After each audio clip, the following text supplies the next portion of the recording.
Você já parou para pensar que a sua empresa pode estar pagando impostos a mais? O nosso sistema tributário é bem complexo e é comum as empresas pagarem mais do que o devido.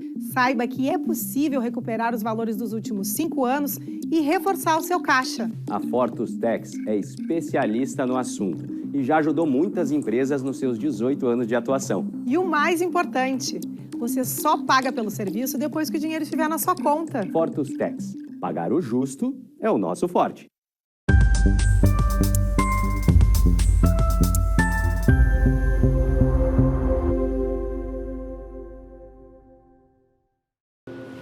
Olá, está no ar o programa Papo Certo, com minha apresentação Amanda de Oliveira e de Evanira Aguiar.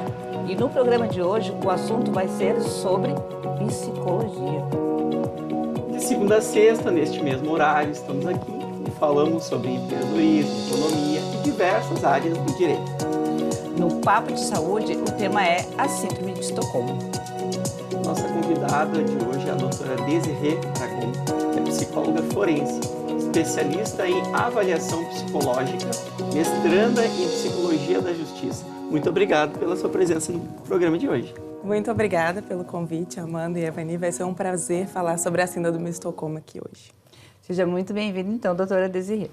E você aí que já está acompanhando o nosso programa, venha participar enviando a sua dúvida ou comentário através do nosso WhatsApp que aparece aí na tela, 3029 8080. Um rápido intervalo, já voltamos.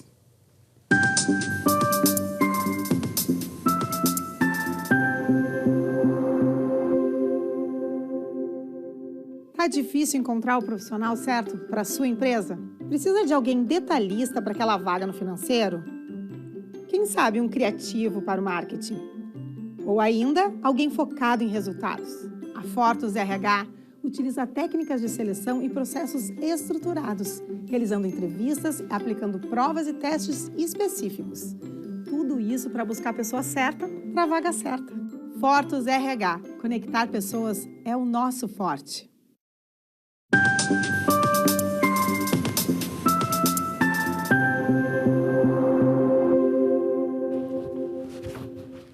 Estamos de volta e eu quero te lembrar que o Papo Certo também é transmitido simultaneamente pelo YouTube e pelo Facebook. E através dessas plataformas vocês podem compartilhar também. Doutora, então, para começar o nosso programa de hoje, o que é a Síndrome de Estocolmo? Bom, Evani, a Síndrome de Estocolmo, ela é um estado mental em que a vítima cria sentimentos de afeto, de amizade ou até mesmo de amor pelo seu agressor. E como surgiu esse nome, doutora? A Síndrome de Estocolmo, ela se chama assim devido a um assalto que ocorreu em um banco na capital da Suécia, que é chamada Estocolmo, em 1973. Inclusive, esse mês fazem exatamente 50 anos que ocorreu esse assalto.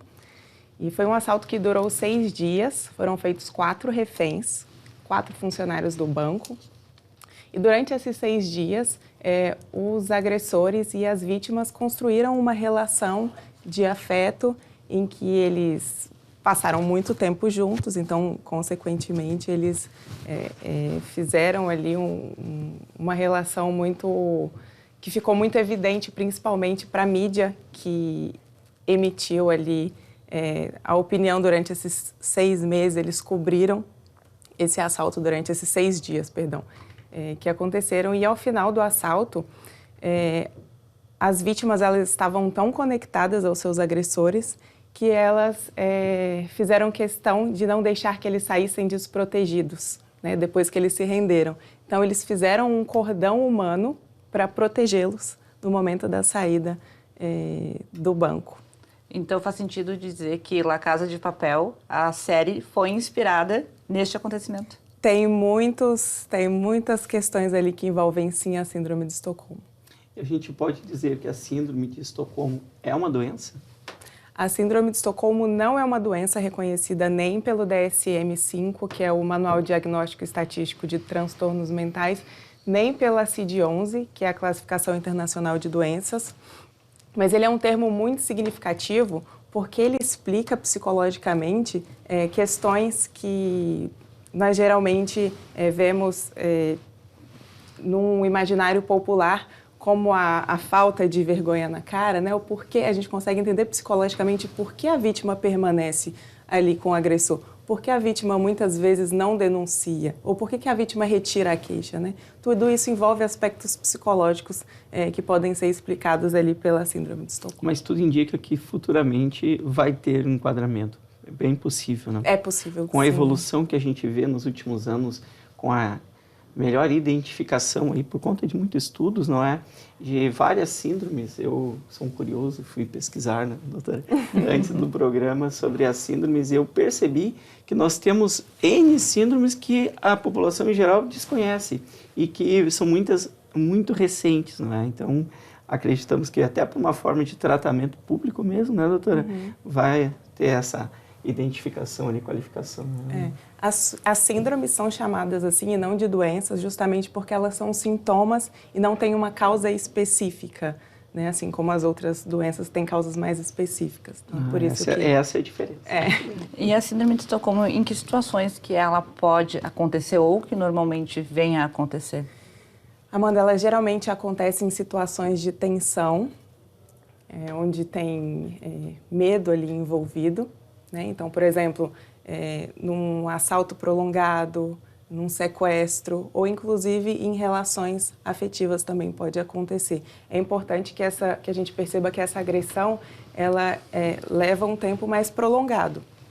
Então, em um assalto, por exemplo, a mão armada na rua, a síndrome de Estocolmo não é possível de acontecer. É preciso de um tempo grande para que essas relações afetivas elas sejam construídas. Então, por exemplo, num caso de relacionamento abusivo, em que existem vários tipos de violência, sobretudo a violência física, a síndrome de Estocolmo também pode aparecer, assim como com crianças com seus cuidadores violentos. E por que este fenômeno acontece?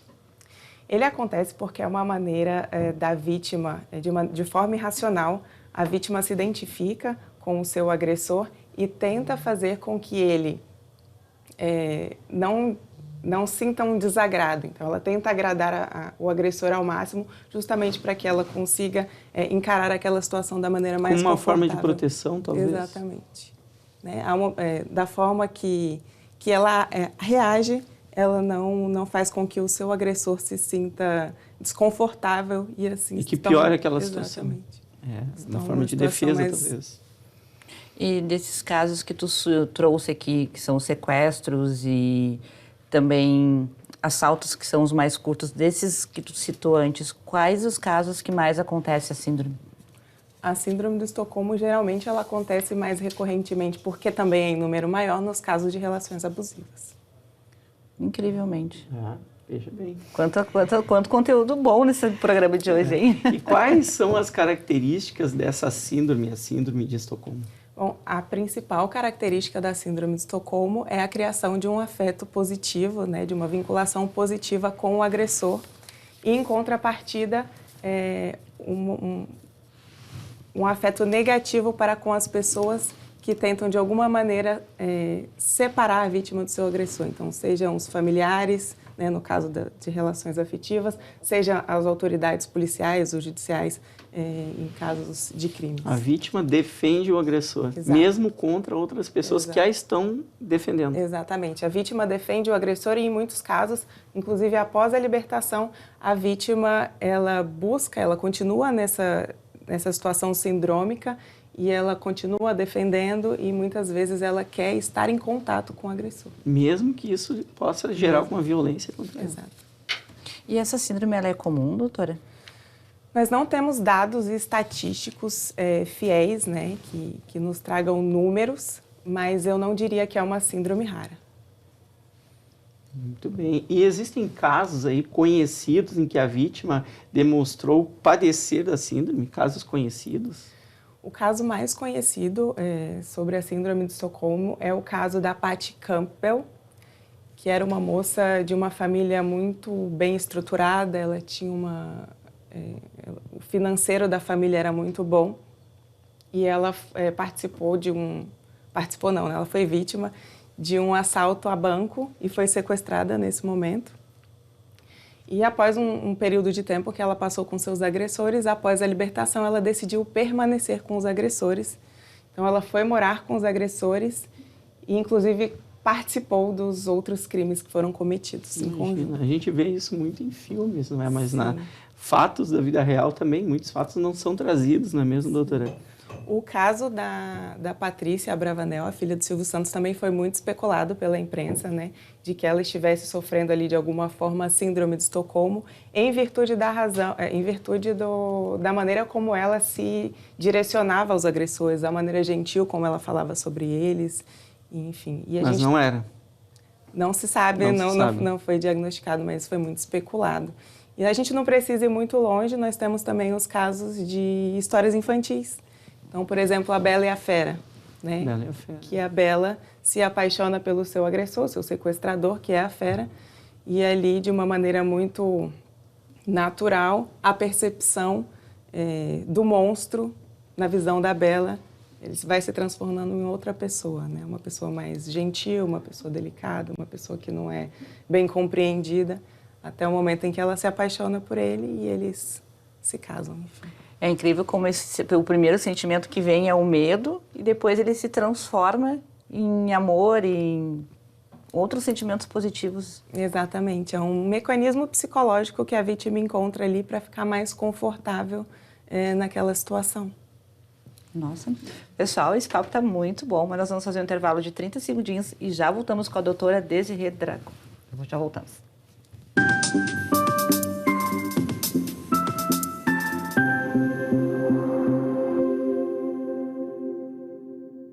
Em tempos de juros altos, margens reduzidas e incertezas, rever estratégias é fundamental para manter o seu negócio competitivo. Esse cenário exige planejamento e organização financeira. Nessas horas, qualquer ajuda é bem-vinda, mas a ajuda de um especialista é necessária. A Fortus Consulting conhece na prática e tem as soluções adequadas para cada situação. Fortus Consulting. Melhorar os seus resultados é o nosso forte.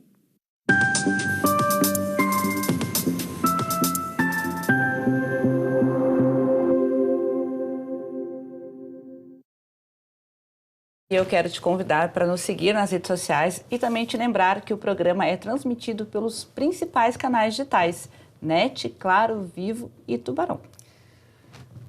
Estamos falando então com a doutora Desirê Dragon, né, que é psicóloga forense, isso, né, doutora? Isso mesmo. E estamos falando sobre a síndrome de Estocolmo. Doutora, quais as características, então, das vítimas da síndrome? Bom, não existem características específicas da vítima, mas geralmente são pessoas mais vulneráveis psicologicamente. Então, pessoas que têm baixa autoestima, pessoas mais dependentes, são pessoas que mais submissas. Então, geralmente são essas as principais características, mas não existem características específicas. Não existe um perfil psicológico sobre as vítimas. É mais difícil de identificar. É mais difícil de identificar. Mas Exato. em relação, então, ao agressor, qual é o perfil dele? Os agressores, eles geralmente são pessoas mais violentas, também pessoas com baixa autoestima, pessoas que têm dificuldade em segurar seus impulsos, então são pessoas mais impulsivas, são pessoas manipuladoras, muitas vezes. Essa manipulação talvez também auxilie, entre aspas, a fazer com que a vítima se identifique com ele, não? Exatamente, que a vítima permaneça, né? Você é um psicopata, situação.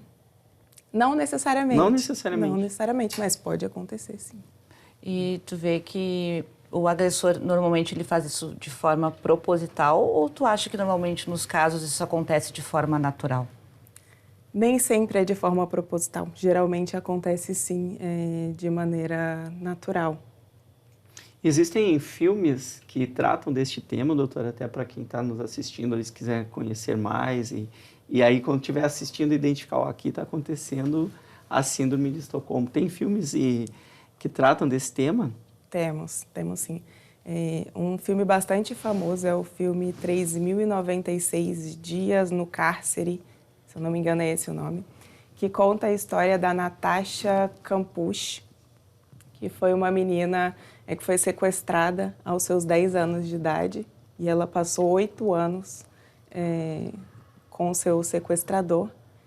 Então, é um filme bem interessante, não vou dar spoiler, então quem ficou curioso, assista, porque é bastante interessante. Existe um filme chamado também 365 DNI, ele é um conteúdo mais adulto, então eu não indico que crianças assistam, mas ele também aborda bastante, né, essas questões. E como a Amanda falou, nós temos também a série La Casa de Papel, que ficou bastante famosa, né, um tempo atrás, em virtude dos personagens usarem aquela máscara, né, de Salvador Dalí, que as pessoas até utilizaram no carnaval, virou um símbolo ali realmente, né? Inclusive uma das personagens, ela foi batizada na série como Estocolmo. Né? Então na série eles davam aos personagens nomes de lugares e uma das personagens eles genialmente ali batizaram de Estocolmo e foi justamente então, a claramente personagem... identificando que era este mote da série. Exatamente a personagem que se apaixonou pelo agressor e que, assim como a Patty Campbell, resolveu se juntar a eles e praticar os crimes. E tem o filme infantil que a senhora comentou, né? Exatamente. Mas esse filme ele vem antes mesmo da identificação da síndrome, Exato. não? Quer dizer, o nome foi dado depois, mas essa síndrome ela sempre existiu há séculos, não? Exatamente. Isso é inclusive o que demonstra ali que a síndrome de Estocolmo ela já está no imaginário humano ali há muito tempo, só não tinha sido identificada. Mas lá ainda. naquele mote do filme, a gente está falando da Bela e a Fera, não é? Era do amor incondicional, o amor que vem do interior, que não tem a ver com a aparência física, e sim com o amor pelo interior da pessoa. Só que ali tem outras mensagens que quem observa bem percebe que é exatamente isso. Uma forma de se proteger daquele agressor, não é se juntar a ele. Né? Então... Exatamente. Enquanto criança, a gente não consegue perceber, né, todas essas informações que os filmes da Disney geralmente nos trazem, mas à medida que nós vamos crescendo, a gente consegue identificar diversos aspectos muito interessantes. É importante os pais ficarem atentos aí com as crianças, né, porque muitas vezes a identificação, talvez essa seja a palavra, com aquela pessoa forte que está ali, mesmo que agredindo, aquela identificação ali pode se tornar um risco para o futuro desse jovem. Exatamente. Né? A idealização do amor perfeito, né, ele pode ser um pouco grosseiro, mas ele faz tudo por mim, ele me ama, né? Isso é importante que as pessoas estejam muito atentas, né, a distinguir o amor ideal de um amor realmente saudável. Doutora, trazendo agora sobre tratamentos, existem? Existe tratamento, mas muitas vezes ele é difícil, justamente porque a vítima ela não se percebe naquela situação. Então, a intenção do tratamento é justamente fazer com que a vítima perceba que ela viveu aquela situação da maneira como ela aconteceu. E quem que pode fazer essa identificação, então, para ajudar essa vítima, já que ela mesma não percebe? Olha, é importante que os amigos estejam atentos, os familiares estejam atentos e também os profissionais de saúde, né? Os psicólogos, psiquiatras, porque a intenção é justamente que a pessoa deixe de perceber a situação da maneira como no imaginário ela acredita, no imaginário dela, devido à síndrome de Estocolmo, ela acredite que aconteceu, para que ela consiga enxergar a situação e superar, de fato, né? Isso, exatamente. Como a situação realmente aconteceu. Porque, né? A síndrome de Estocolmo, ela cria uma película sobre aquele problema e isola o problema para a pessoa não tratar de frente. Seria mais ou menos isso. Exatamente. E a questão do tratamento é justamente essa, né? Promover ali o desenvolvimento de habilidades de enfrentamento saudáveis, né? Para que a pessoa consiga enfrentar aquelas situações de maneira saudável. E nesses tratamentos chega ao ponto de ser recomendado usos de medicamentos? Em alguns casos, sim. E não todos, mas em alguns casos é necessário sim, o uso de medicamento. Nos casos mais graves, em que a vítima realmente ela não se percebe e ela tem muita dificuldade, e mesmo com o tratamento psicoterapêutico, ela ainda não reconhece e ela desfere muitas vezes sentimentos E agressivos. sai em busca do agressor. Sai em busca do agressor. Depois que supera aquela situação, aquela crise, sai em busca do agressor, mesmo a família dizendo não procura, não busca. Exato. Situações que a gente sempre vê no dia a dia, né? De muitas vezes, a maior parte das vezes, mulheres em situações de relacionamento abusivo. Eu ia lhe perguntar quais os sintomas, né, dessa síndrome. A senhora está trazendo várias situações aqui, e essa é uma muito clara, que é lá no ambiente familiar. Os sintomas são variados, também não existem sintomas específicos, mas muitas vítimas, elas demonstram sintomas do transtorno de estresse pós-traumático, depressão, ansiedade. Elas têm constantes flashbacks da cena, então elas voltam e revivem aqueles momentos várias vezes. Elas apresentam mais irritabilidade, nervosismo, problemas de concentração também. E, doutora, podemos dizer que a síndrome de Estocolmo ela é comparada a quais outras síndromes ou doenças? A síndrome de Estocolmo, ela é uma síndrome muito peculiar, então eu não compararia ela a nenhuma outra síndrome ou doença. Ela é bem específica. A gente sabe que os transtornos psicológicos, eles têm muitas características em comum, muitos sintomas em comum, então por isso é muito importante a presença de um profissional para identificar. Eu ia lhe fazer exatamente essa pergunta, doutora. A vítima, não é, do agressor, que no caso ela sofre da síndrome de Estocolmo, quando esse agressor, então, estiver perante a justiça, vindo para a sua área forense, não é? Os advogados de acusação, no caso, eles utilizam da psicologia forense para identificar que aquela vítima está sofrendo da síndrome e defendendo aquele agressor. Há essa vinculação da identificação da pessoa que sofre da síndrome e muitas vezes defendendo o agressor. Acontece isso? É possível. Nós trabalhamos com pareceres psicológicos, então, com os mais diversos assuntos e o reconhecimento, né, fazer um laudo psicológico reconhecendo a síndrome também é possível de ser utilizado, sim, no processo judicial. E esse parecer faz com que aquela audiência ali da vítima seja desconsiderada para fins de processo judicial, porque se ela está sofrendo uma síndrome, o que ela disser estará sob essa influência, correto? Correto, mas a gente sabe que no Brasil a palavra da vítima ainda tem muito peso. Então, esse laudo ele seria mais uma prova, né, médico-pericial ali, para demonstrar o adoecimento. Então, realmente quem avalia, né... Mas seria meio lógico, né, doutora? Se a pessoa que foi a vítima, ela sofre de uma síndrome e ela vai defender o agressor, certamente que ela não poderia ser considerada naquele processo, né?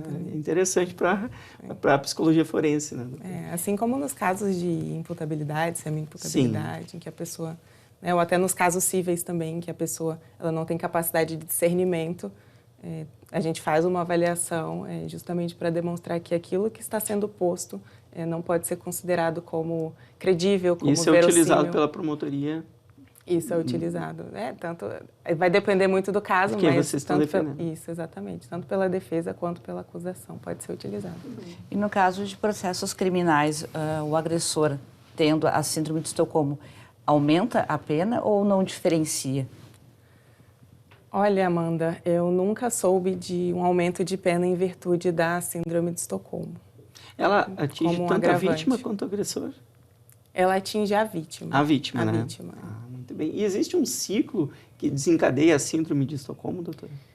O ciclo que desencadeia a síndrome de Estocolmo é o ciclo da violência, né? O famoso ciclo da violência, que existem ali 3 fases no ciclo. A primeira fase é a fase de aumento de tensão, onde o agressor ele desfere ali ameaças, humilhações para com a vítima. E nesse momento, a vítima ela ainda não compreende muito bem o que está acontecendo, né? Ela não sabe bem o que está acontecendo e ela faz de tudo para agradar esse agressor, justamente para tentar se proteger de algo pior que venha a vir. E não termina ali. Não termina ali. Continua o ciclo. Vem a segunda fase do ciclo, que é o ato violento em si, que é o momento em que o agressor ele finalmente concretiza todas as ameaças que foram feitas no primeiro ciclo. Então, ele realmente coloca em ação ali a violência. E a pessoa continua ainda defendendo o agressor. Sim. Nesse momento, a vítima, ela já sente muita raiva do agressor, ela pensa em buscar ajuda, mas muitas vezes ela não consegue. E aí vem a terceira fase, que é a fase do arrependimento, mais conhecida como a fase da lua de mel, que é o momento em que o agressor se demonstra arrependido, que ele pede desculpas. Que ele muitas vezes é uma tenta se manipulação. reconciliar. Exatamente, é um momento totalmente da manipulação. E a pessoa já é vítima, cai nessa conversa. Exato. Como a gente diz, caiu na conversa fiada. Exatamente. ele manipula ali a vítima de modo a que ela perceba mais os seus comportamentos afetuosos, as suas qualidades e não os seus defeitos. E fala, me desculpa, foi um erro, eu estava nervoso. E o ciclo volta a continuar a acontecer. Exato. A vítima, nesse momento, na terceira fase, ela fica muito feliz, ela fica aliviada, né, da mudança de comportamento do agressor, que ela acredita de fato que ele mudou. Mas essa mudança de comportamento não dura muito tempo, porque logo depois já se volta para a primeira fase, enquanto esse ciclo não é quebrado, o ciclo de violência. Isso muitas vezes, ou quase sempre, né, justifica as situações que todos nós conhecemos de relacionamentos abusivos, que a gente percebe aquela pessoa ali sendo vítima. Isso vale tanto para homens quanto mulheres, Exatamente. né, doutora? É importante aí dizer que a gente não está falando aqui só de mulheres vítimas, homens vítimas, crianças vítimas, né, jovens, enfim, vale para todo mundo. Então, muitas vezes a pessoa não consegue se afastar daquele agressor. Exatamente. Se a gente fosse trazer um perfil das vítimas que já passaram pelas tuas mãos ou pelo teu conhecimento, são mais mulheres, homens, de que idade? Que eu já atendi sempre mulheres. Sempre mulheres? Sempre mulheres. Olha aí. Acontece em casos de crianças, aí sim tem meninos e meninas, mas a maior parte são mulheres. Que realmente. procuram ajuda, não significa que os homens não sofram com isso. Exatamente. E elas têm uma faixa etária, doutora? Não tem faixa etária definida. As mais novas geralmente são mais suscetíveis, mas as mulheres em qualquer faixa etária estão suscetíveis a serem vítimas de um agressor. Perfeito. Então, doutora, eu quero te agradecer muito a tua presença e te convidar para voltar novamente para falarmos sobre outros temas psicológicos e forenses. Com certeza. Bem, eu agradeço a vocês que nos assistiram até aqui, e convido-os a assistirem também a gente lá no YouTube, Instagram, TikTok. Então, pessoal, amanhã às 7h30 da manhã nós temos reprise do programa da doutora Desirê e às 20h30 mais um Papo Certo inédito para vocês. Até lá!